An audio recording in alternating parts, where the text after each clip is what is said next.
Distribución normal. La distribución normal es una de las distribuciones ampliamente utilizadas. Para muchos es una de las distribuciones más importantes que existen. Dentro de sus aplicaciones están las características morfológicas como el peso y la longitud. Y dentro de las características fisiológicas está la toma de presión arterial o el tiempo de respuesta a un estímulo. El nombre de la distribución normal viene de la normalidad o frecuencia con la que surgen ciertos comportamientos físicos. El gráfico de la función tiene la forma acampanada asintótica al eje X y simétrica con respecto al centroide. La función de densidad es la que se muestra en la figura número 1.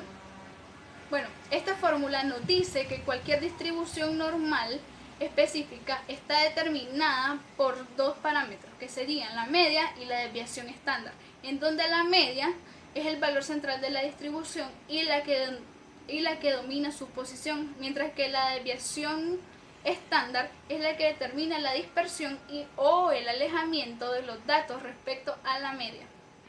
Entonces, una vez que se determinaron los valores específicos para la media y la desviación, aplicando la fórmula como en cualquier ecuación que se relacionen los valores para X y para Y, el resultado es la distribución de forma de la campana, como lo mencionamos anteriormente. Dentro de las propiedades de la distribución normal está que la media se encuentra al centro del eje horizontal, en donde la curva tiene una máxima altura. La curva es simétrica con respecto al eje vertical que pasa por medio de la media. O sea, el 50% de los datos que se encuentran de izquierda de la media y al otro tanto de la derecha. La curva se aproxima en forma asintática al eje horizontal a medida que avanza en uno u otro sentido a partir de la media. El área total bajo la curva y por encima del eje horizontal es igual a 1. Podemos decir que si una desviación estándar es pequeña para el conjunto de las observaciones, estos datos se encontrarán localizados en la media y en la desviación. Z va a ser igual al valor del interés menos la media entre la desviación estándar. En una curva normal, el área bajo la curva es del extremo izquierdo hasta la media, es decir, una curva normal lo que se utiliza es el área bajo la curva, entre dos valores x1 y x2. En una curva normal, las tres medidas de tendencia central coinciden en el centro, la media, la moda y la mediana. Si acaso, puede haber una escasa diferencia entre algunas de ellas. También es simétrica respecto de la media, que es el punto más elevado de la curva, y por lo tanto, el área bajo la curva hacia la izquierda de la media es del 50%, y el otro 50% se localiza a la derecha. Una característica muy importante de la curva normal es que a partir de su eje de simetría se puede dividir como lo muestra la figura, de tal manera que el valor igual a 0 de la gráfica corresponde siempre a la media aritmética de la distribución normal de datos, y luego los datos nominales se pueden transformar a una equivalente de la escala de -3 a 3 positivo de la figura. Por eso, a los datos comprendidos en la escala de -3 a +3 se les llama dato estándar.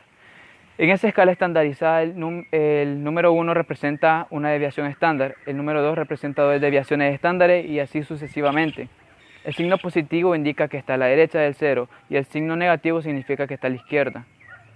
Una característica importante de la curva normal y de los datos normalizados es que el área bajo la curva, desde la media hasta una desviación estándar, es decir, desde z igual a 0 hasta z igual a 1, o ya sea a la izquierda o a la derecha, siempre es del 34.13% respecto del área total que puede haber bajo la curva.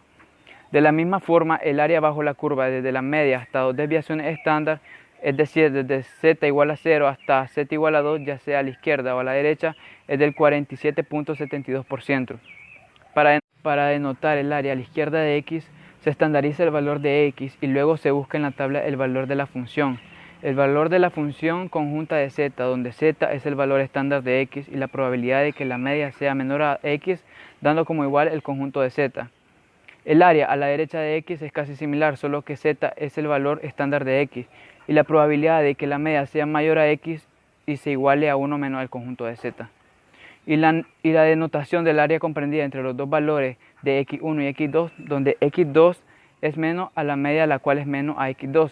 Se estandariza igualmente los valores de x1 y x2 y luego se busca en la tabla el valor de la función del espacio para z1 y z2, donde z1 es el valor estándar de x1 y z2 es el valor estándar de x2, dando como resultado la igualación al espacio de z2 menos el espacio de z1.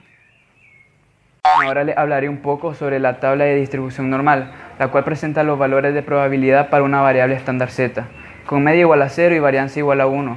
Para usar la tabla siempre debemos estandarizar la variable por medio de la expresión z igual a la variable x multiplicada por la media y estas dos divididas entre la desviación estándar, siendo el valor de interés la media de nuestra variable y su desviación estándar.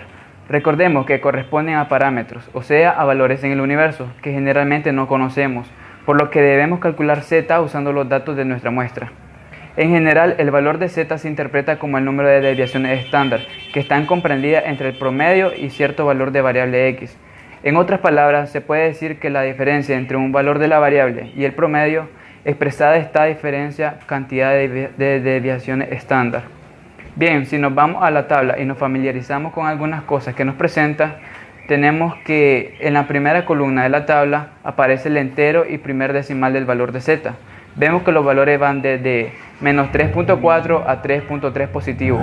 En la primera fila de arriba aparece el segundo decimal del valor de z. Y como es lógico, hay 10 números que van desde 0.00 a 0.09. Bueno, esto junto con la estandarización de z suena abstracto, pero con un ejemplo que les explicaré a continuación se podrá entender mejor. Bueno, en el ejemplo que les explicaré tenemos que una compañía paga a sus empleados un salario promedio mensual de $320, con una desviación estándar de $27. Suponga que los salarios se distribuyen normalmente.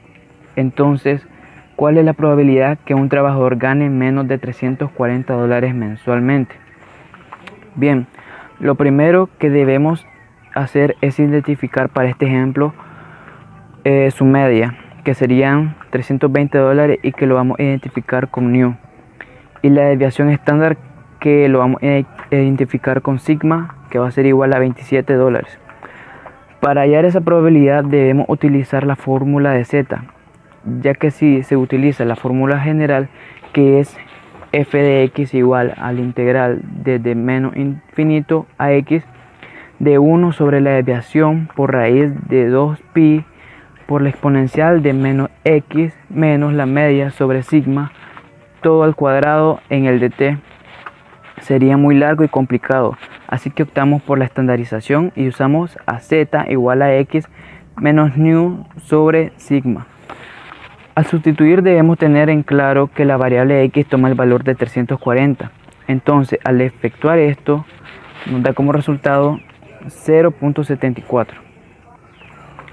Ahora debemos hallar la pregunta, que ¿cuál es la probabilidad que un trabajador gane menos de $340 mensualmente? Entonces, la forma de escribirlo sería probabilidad de z menor a 0.74. que sería igual a ¿qué? Entonces, para encontrar este valor, lo que debemos utilizar es la tabla de distribución normal, de la cual le hablé previamente. En internet se puede conseguir la tabla completa. Esta la elegí corta porque es donde aparecen los datos que requiero. Como me están diciendo que z igual a 0.74, pues primero ubicamos el 0.7 y en la línea de arriba ubicamos el segundo decimal, que es 4. Bueno, arriba aparece como 0.04 y lo intersectamos, en el cual sería 0.7704. Esto me daría como resultado, al multiplicarlo por el 100%, como 77.04%. Entonces, contestando a la pregunta, ¿cuál es la probabilidad que un trabajador gane menos de $340 mensual? Sería el 77.04%. Bien, entonces ya para ubicarlo en una gráfica sería utilizar la curva o la campana de Gauss y ubicar los siguientes datos, que sería la media, que es igual a 320, y al porcentaje, que en este caso es x, que sería igual a 340. Y bien, como nos piden que gane menos de 340, entonces todo lo que esté debajo, menor a 340, que quedará bajo la curva, todo eso será el área que ocupará, que tendrá un porcentaje de 77.04%. Y entonces hasta ahí quedaría nuestro ejercicio completado.